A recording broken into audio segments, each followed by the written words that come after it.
Assalamualaikum warahmatullahi wabarakatuh. Asyhadu an la ilaha illallah wa asyhadu anna Muhammadan abduhu wa rasuluh.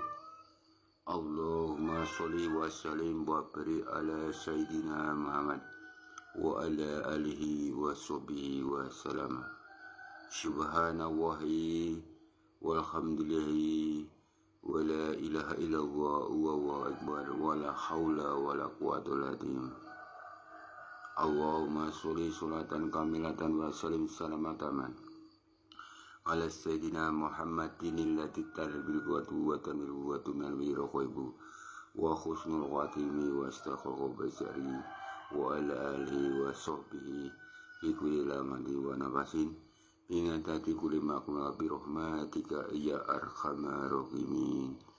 Allahumma sholli ala sayyidina Muhammad wa ala ali sayyidina Muhammad. A'udzu billahi minasy syaithanir rajim. Bismillahirrahmanirrahim.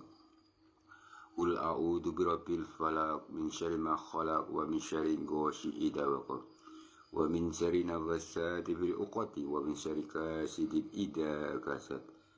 Ya Allah ya Rabbi, dengan menyebut asma Allah yang maha pemurah lagi maha penyayang, katakanlah aku berlindung kepada Tuhan yang menguasai subuh dari kejahatan makhluknya dan dari kejahatan malam apabila telah gelap gulita dan dari kejahatan wanita-wanita tukang sihir yang menghembus pada buhul-buhul dan dari kejahatan orang-orang yang dengki apabila ia dengki.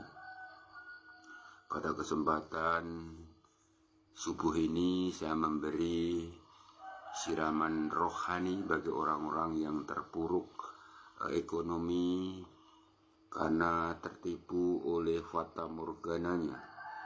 Banyak sekali tamu-tamu saya, bahkan calon-calon santri yang menjadi santri saya, tertipu tentang penggandaan uang goib.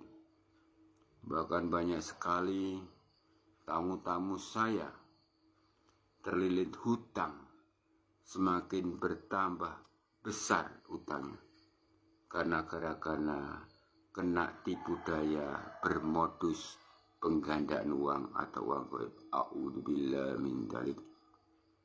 Sekali lagi di kesempatan sholat subuh ini saya sampaikan, jangan sekali-kali percaya dengan uang goib dan penggandaan uang. Itu adalah penipuan jaringan besar, karena saya sudah bisa membuktikan tentang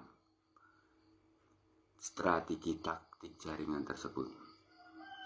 Pada kesempatan ini saya sampaikan bahwa segala sesuatunya itu Allah Subhanahu wa Ta'ala yang menentukan.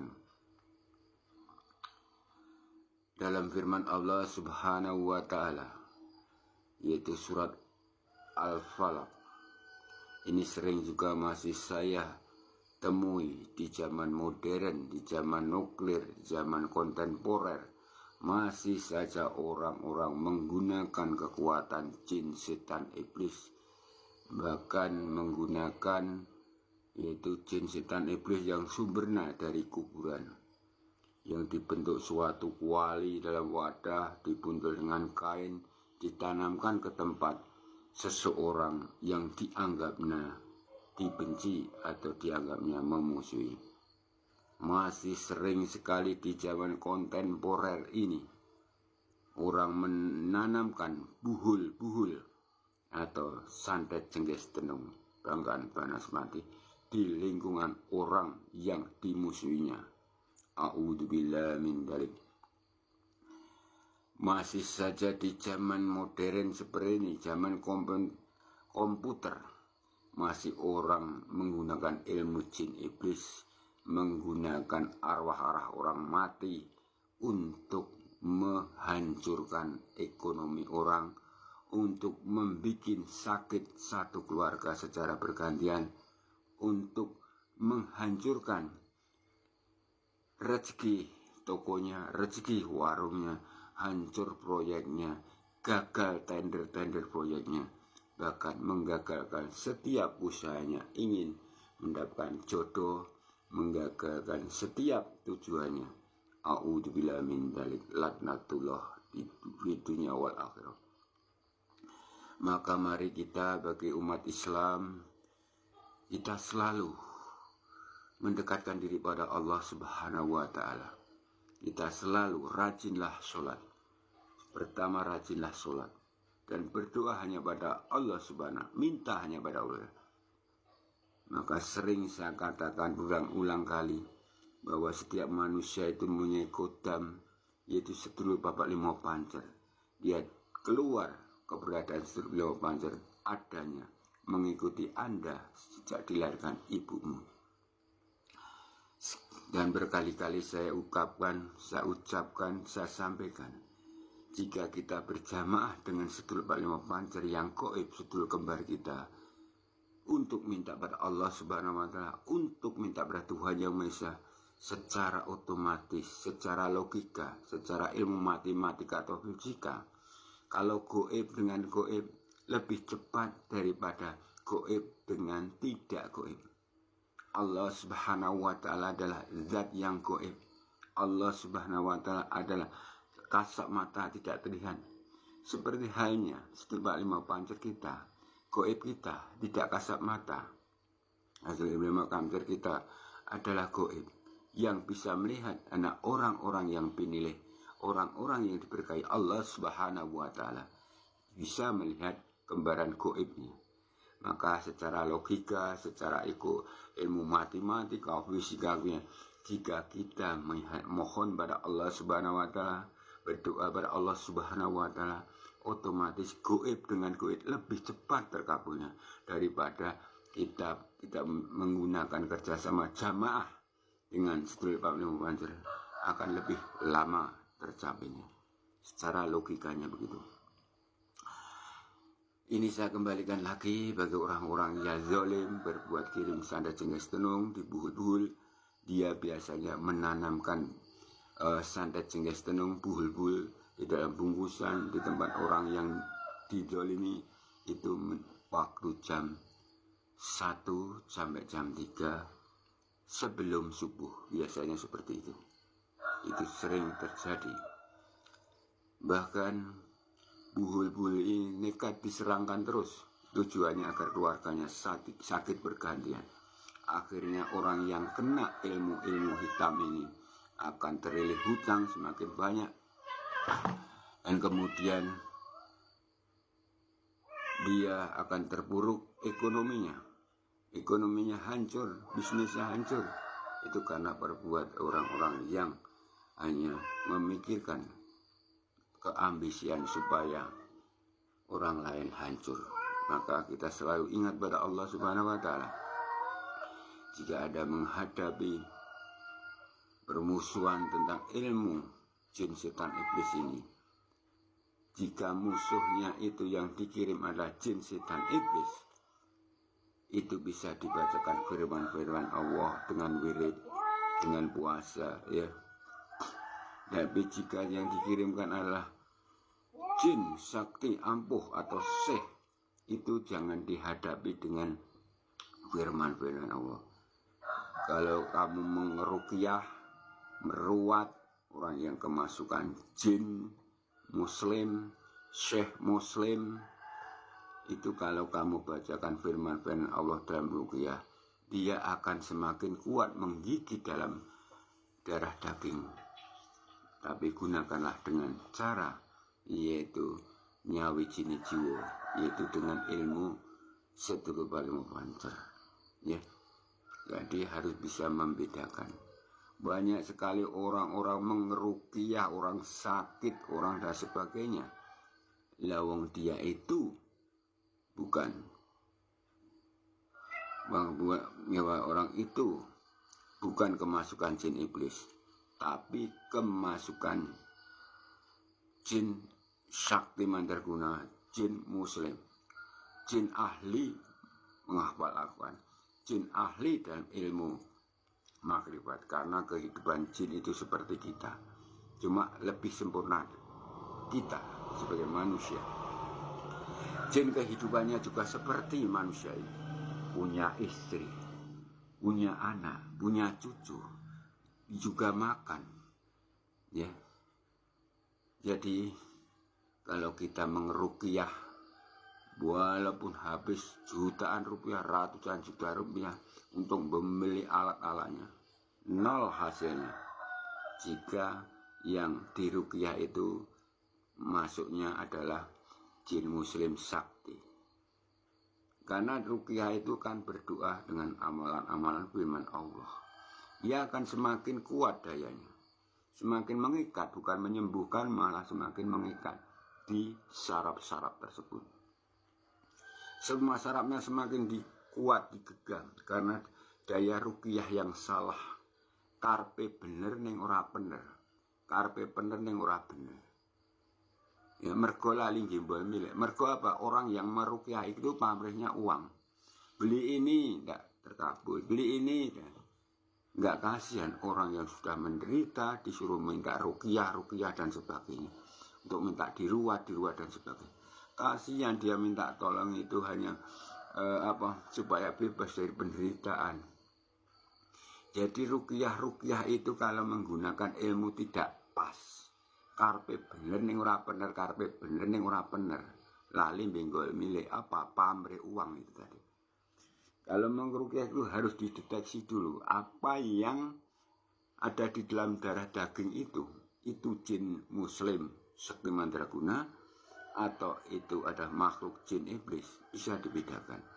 Kalau jin iblis, ya jin kafir, dibacakan firman-firman Allah Subhanahu wa Ta'ala pasti kepanasan, hangus.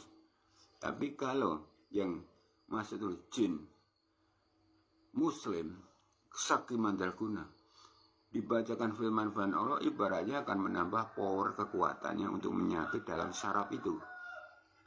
Ya caranya hanya dengan kebalikan dari doa-doa firman itu, dengan cara ibarat membuka aurat kita, ya, membuka aurat yang menyembuhkannya. Kemudian menggunakan ilmu ilmu pancar, menggunakan ilmu kejawen.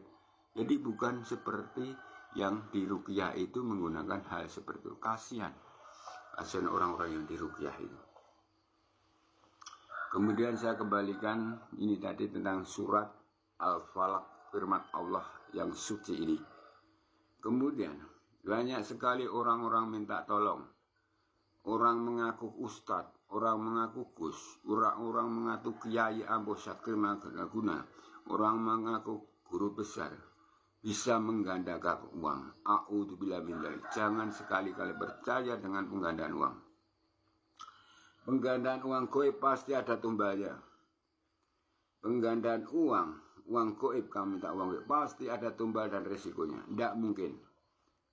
Secara logika, secara nalar, minta uang goib, penggandaan uang, tidak ada di dalam pengalaman yang nyata bahwa tidak ada tumbal.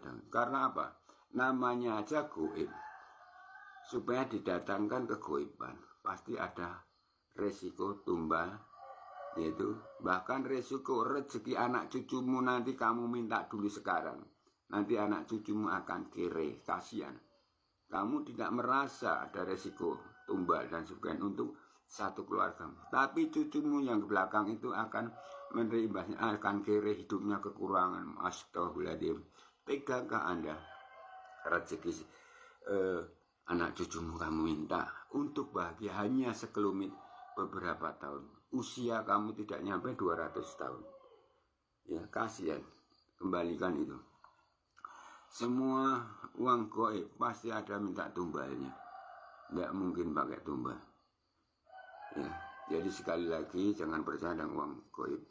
Bahkan banyak santri-santri, sebelum jadi santri saya, banyak pasien-pasien saya bilang sudah tertipu ratusan juta. Bahkan kalau dikalkulasi hampir 1 miliar kalau ditipu dari jaringan-jaringan orang-orang yang mengaku ahli menggandakan uang. Ya, bisa ditanyakan pada tamu-tamu saya fakta-fakta. Cuma sayangnya tamu-tamu saya kenapa tidak mau laporkan kepada pihak berwajib, seharusnya lapor ke Polsek atau Kapolsek ya. Kalau punya kenalan TNI laporkan ke TNI ya. Kasihan itu. Tapi juga ada sebagian orang mengaku penegak hukum. Itu juga ada yang kena itu kemarin. Tapi saya rahasiakan namanya. Dia tertipu tentang uang koin. Saya rahasiakan. Karena dia nanti malu. Dia sudah tertipu tentang pengadaan uang itu. Jadi sekali lagi, jangan percaya tentang uang goib dan penggandaan uang goib. Karena apa saya mengatakan ini? Setelah sana sini itu booming tentang penggandaan uang. Terus kemudian saya keluar jalan-jalan sendiri, saya suka sendiri. Saya buktikan satu, menggunakan ilmu agama Allah Subhanahu wa Ta'ala. 0, hasilnya cuma ada kelebat-kelebat sebenarnya. Maksudnya bukan yang ada tumbalnya dan tidak ada. Maksud saya ingin mengetahui tentang uang goib. Ternyata saya yasin 41 kali setiap malam selama 1 minggu. 0. Cuma ada reaksi-reaksi kelebat-kelebat kegoiban.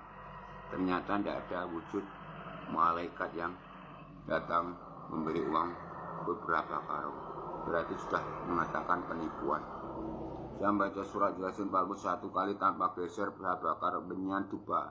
Katanya diantar 1 gepok karung beberapa karung miliaran. 0. Ternyata hanya keluar-keluar di medsos saja. Kemudian saya wirid tentang sholawat membuka rezeki. Katanya akan diantar uang langsung oleh malaikat Jibril. 0. Ternyata benar. Tapi saya ambil hikmahnya.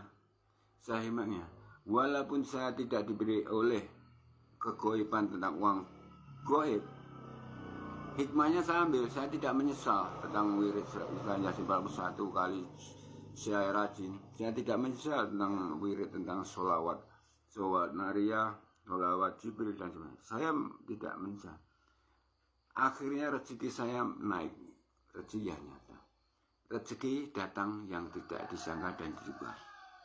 Sehingga rezeki saya lancar, kemudian hutang-hutang saya semakin terkikis, ekonomi saya semakin mapan, keluarga saya semakin bahagia. Itu saya ambil hikmah dari orang-orang yang bekerja berkora-kora bisa menggandakan uang goib. Saya ambil, saya kembalikan. Allah Maha tahu. Kamu ditipu oleh orang-orang oknum jaringan yang mengaku kiai, ustadz, gus dan sebagainya. Kemudian saya lagi penasaran, sana sini booming katanya penggandaan uang. Ternyata banyak sekali tamu-tamu datang, katanya disuruh transfer mahar 5 juta, katanya nanti rekeningnya isi, disuruh mentransfer 20 juta, 100 juta, 50 juta, enggak ada hasilnya. Kemudian orang yang menyuruh itu memblokir nomor orang yang minta tolong. Dasar dia itu adalah kalau kata bahasanya ya adalah bajingan istilah gitu ya. Yaitu gerombolan bajingan yang mengatasnamakan Ustadz Kiai Gus Kiai itu. Jadi orang-orang yang sudah mentransfer uang 5 juta, 10 juta, 30 juta, 50 juta, 100 juta, bahkan habis sampai 1 miliar. Itu setelah itu diblokir. Seharusnya bagi yang menjadi korban, itu SMS itu semua kamu jangan hapus. Nanti itu untuk laporan ke kantor polisi, ke polsek, laporkan. Nanti ditelusuri. Ini lebih canggih alat-alat di polsek dan TNI nanti akan bergerak kerjasama dengan Polri untuk menghancurkan, memusnahkan orang-orang yang mengaku gandeng menghandakan uang goib. Contohnya saya begini. Saya pergi ke tempat yang banyak benda pusaka. Di saya lihat, saya tarik dengan doa bisa keluar keris Jangkung Nogososro, buku kitab Stambul kecil, kemudian emas, batangan emas 1 korek gitu ya, kecil gitu. Nah, itu di dalam alam goib memang emas ya. Setelah keluar tidak jadi emas. Ternyata saya antar ke daerah kota Solo tahun dulu itu, ternyata bukan emas. Kemudian di alam gaib itu memang ada bank uang ya.